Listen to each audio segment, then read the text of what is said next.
everyone. Can you give me the answer? Have you ever thought why a moving vehicle slows down when brakes are applied? Not only vehicle, any object which moves on the surface of other object when no external force acts on it finally stops. Why is it difficult to walk on a smooth and wet surface? Yes, it's because of friction. So you will get the answer of all such questions in this chapter, friction. Okay? So the topics to be covered in this lesson are: what is friction, factors affecting friction, then friction a necessary evil, increasing or reducing friction, and last is the fluid friction. So the first thing which comes into your mind is, what is friction? So friction is a force which opposes the relative motion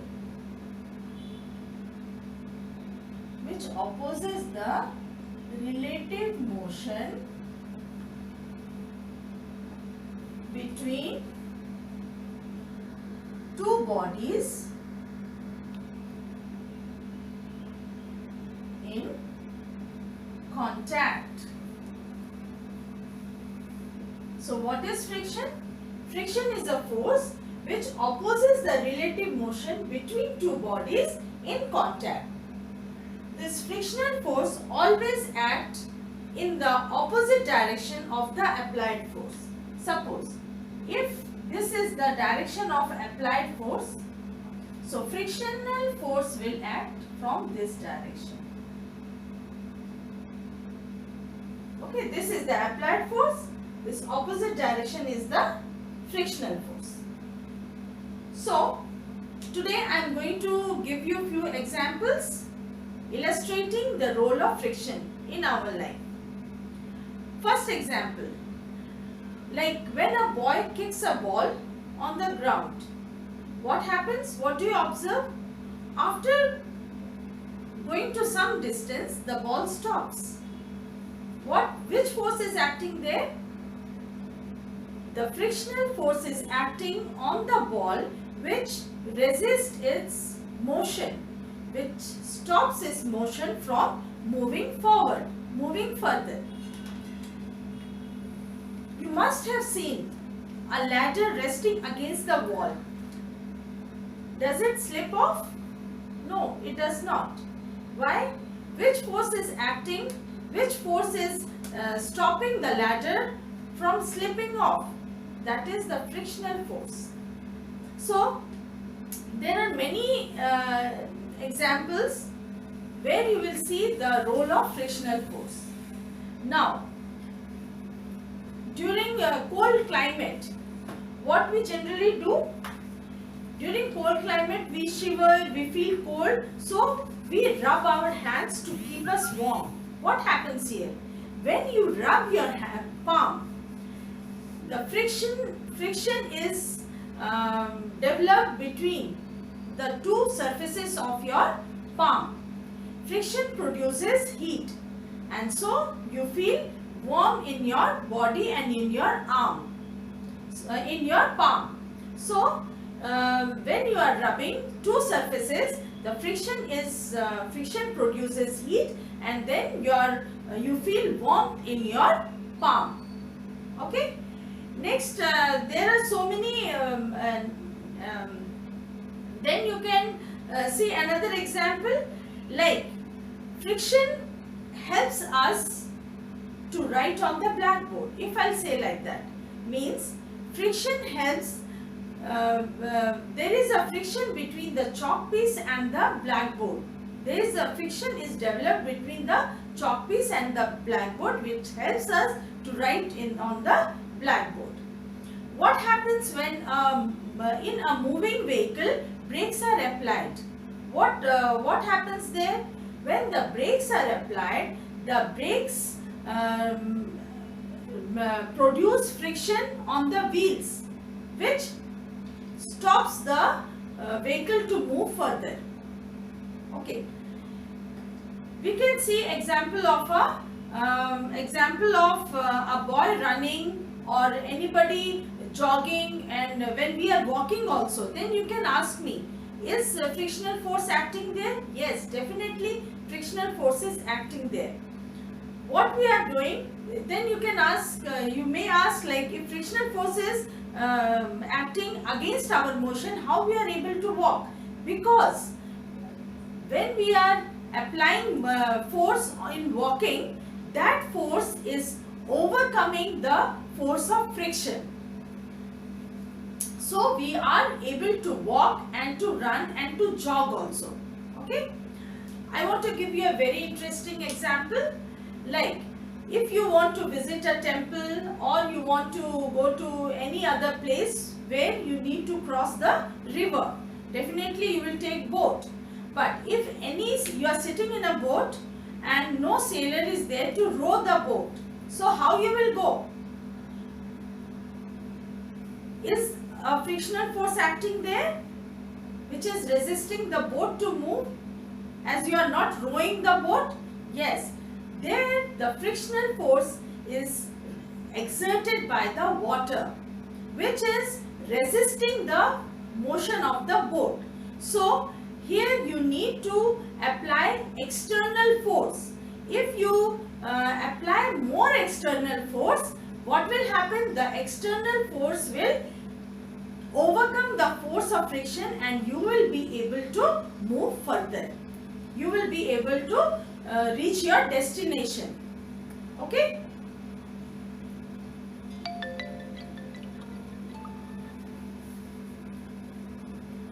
Do one. So, in order to make the object move, we need to apply an external force which is more than the frictional force, and that external force should overcome the resistive force, that is, overcome the force of friction. So till now we have understood what is frictional force, where the frictional force acts, how it is produced, how it is caused. When we rub two surfaces, frictional force is produced. So we can say friction is a contact force. Friction is a contact force. In this we need two things to remember. Friction opposes applied force,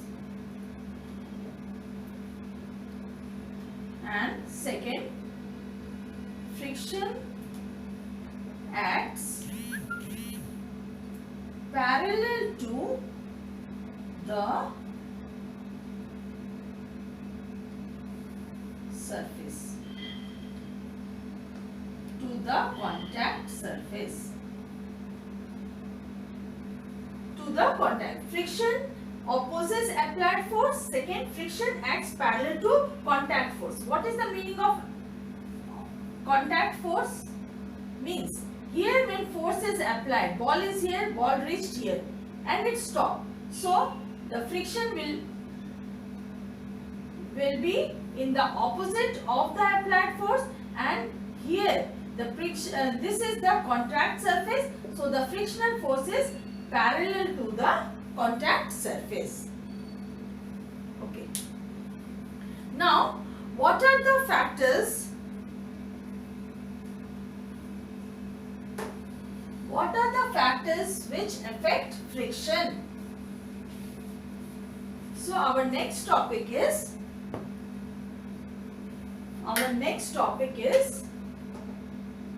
factors affecting friction. Factors affecting friction. To know what are the factors which affect friction, I will give you three situations. In first situation, you have a smooth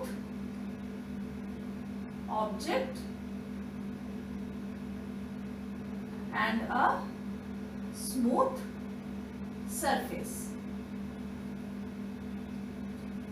In second situation, you have smooth object and a rough surface.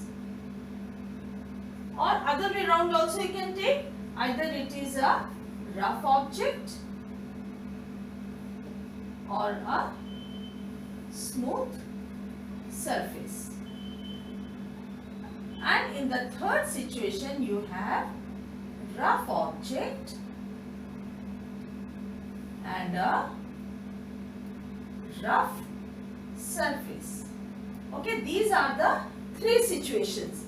This is the first situation, this is second situation, and this is third situation. Now, you tell me, in which surface frictional force will be maximum? In which surface frictional force will be maximum? Definitely in the third surface, because both the object and the surface are rough, means the resistive force is more, so more frictional force will be there, will be acting there. In here the frictional force will be maximum. In which situation the frictional force will be minimum? In situation 1, it will be frictional force will be 0, because the object is smooth and the surface is also smooth, means this is a frictionless surface. In frictionless surface, the frictional force, the resistive force is equal to 0. There is no opposing force. Okay, so in first situation, so from this situation, what do we conclude? That factors which affect friction is nature of the two surfaces. Okay, nature of the two surfaces means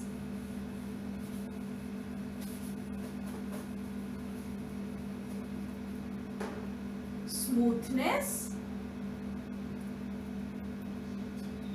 or roughness of the surface.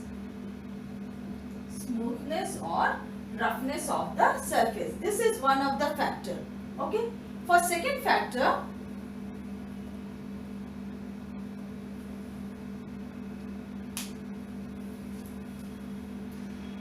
one.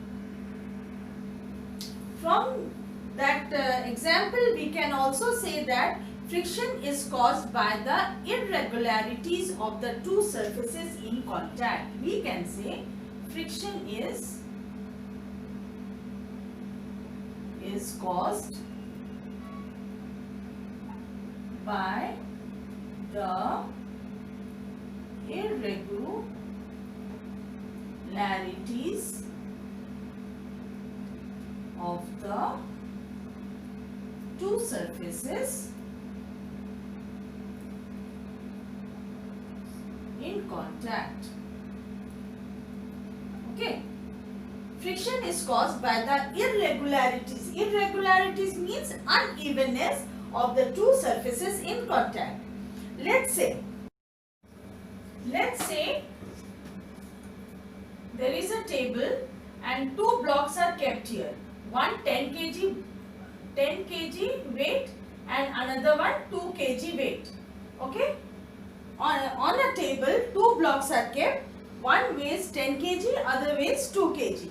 And I am applying a same amount of force on both the blocks. What do you notice? You will notice that when the force applied is same, the lighter block will move further and the heavier block will either it will remain in that same position or it will cover a very short distance. Okay. So and one thing you will remember, that the surface on which both are kept is the same surface. So when we apply external force, what will happen? The lighter block will move further, and another block will remain as it is. From this, what do we conclude? That force with which the two surfaces are pressed together. Okay, it depends on, means the second factor is the force with which the two objects are pressed together. Pressed together means what? Harder, means how tightly the objects are interlocked with the surface. Okay, means if the objects are pressed harder, then more frictional force will be there. The interlocking between the irregularities, here we see the interlocking, means if 10 kg box is not moving, means the interlocking, this is 10 kg box, okay, this is 10 kg, this is kept here. So the interlocking between the two objects, this surface is more, the irregularity is more, so the interlocking between these two surfaces is more. So we can say, the second factor, we can say that how tightly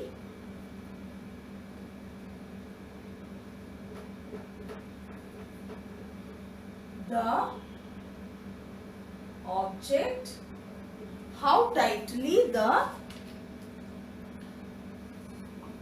object, or you can say how tightly the surface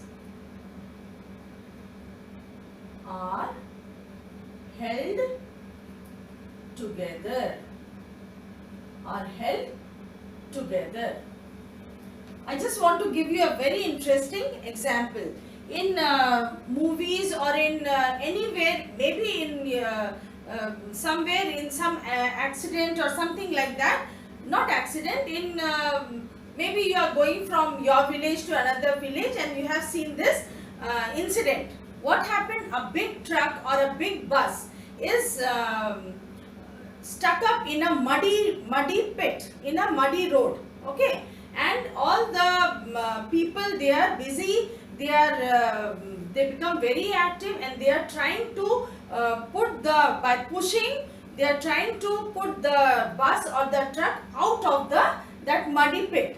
So there, what do you see? That both the wheels of the bus and the muddy pit, they become interlocked, and so we need more external force to overcome that frictional force. There also frictional force is acting, which is resisting the motion of the bus. So there we can say that we see how tightly the surface are held together. So these are the two factors on which affect the friction.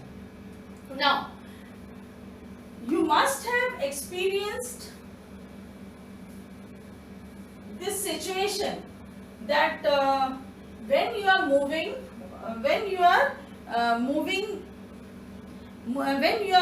or pushing a very big and heavy box, is it easier to push a very heavy box, or if anything is in motion, if anything is moving, if you are pushing it and you are placing it from one place to another, which one is easier, children? Definitely the other one. Like if we are pushing a moving object, that is much easier than pushing a very heavy body at rest. From rest to motion, it is very difficult. Okay.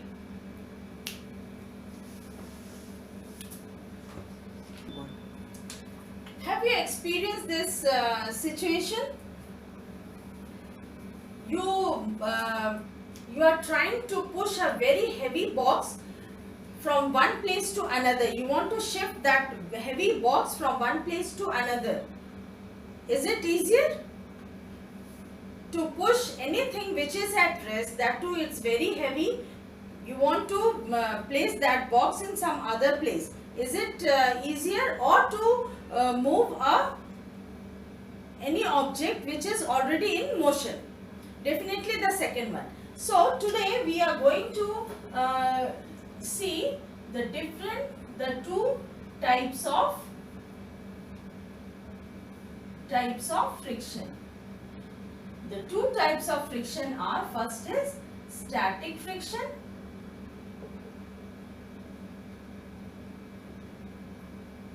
and second one is sliding friction.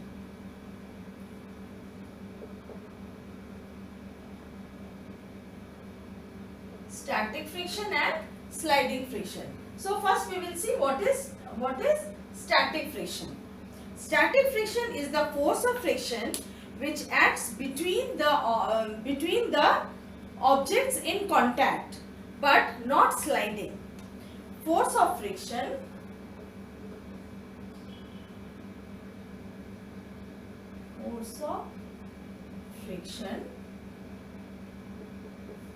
which acts between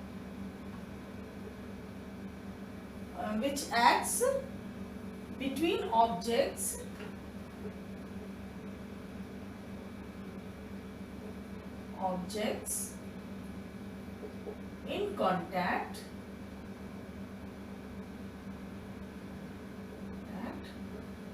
but not sliding.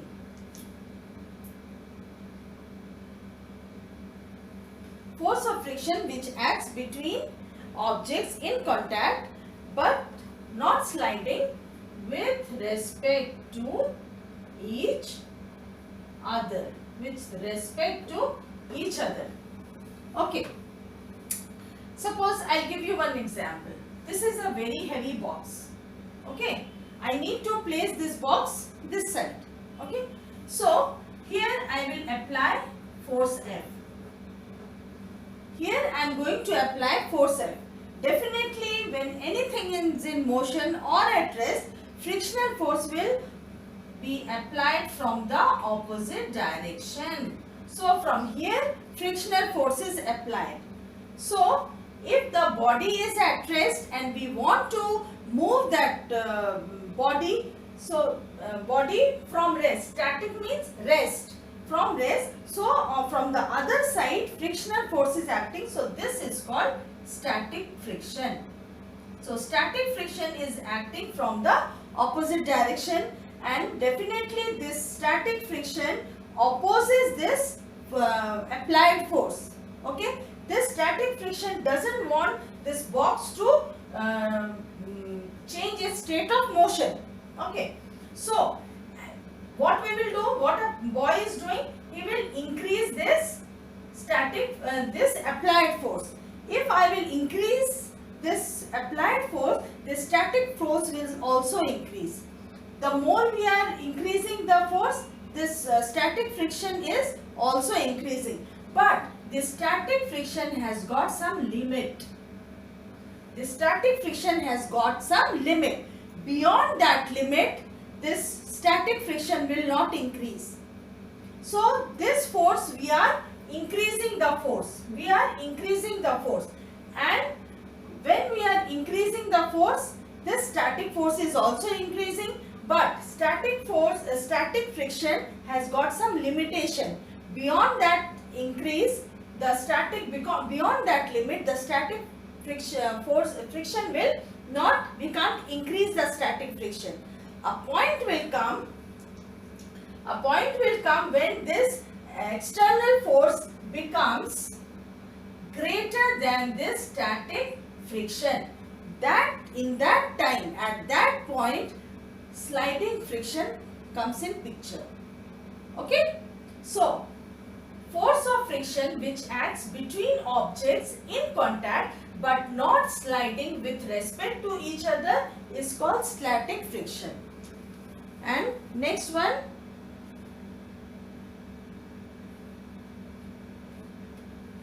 so another definition also we can say, the force required to overcome the friction at an instant, an object starts moving from rest is called static friction. Now at one point, when this applied force becomes greater than the frictional force, the body will start sliding, and that is called sliding friction. So what is sliding friction? Sliding friction is the force required to sliding friction is the force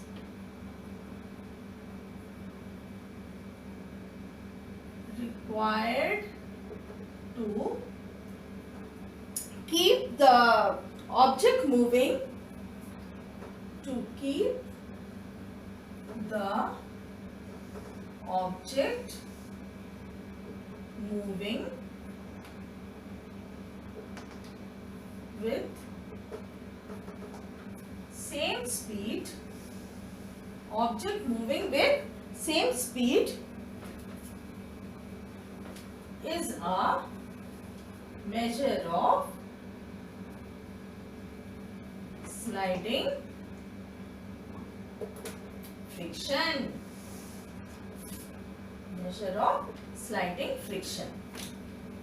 So with this I conclude this lesson, I conclude this section. Thank you very much.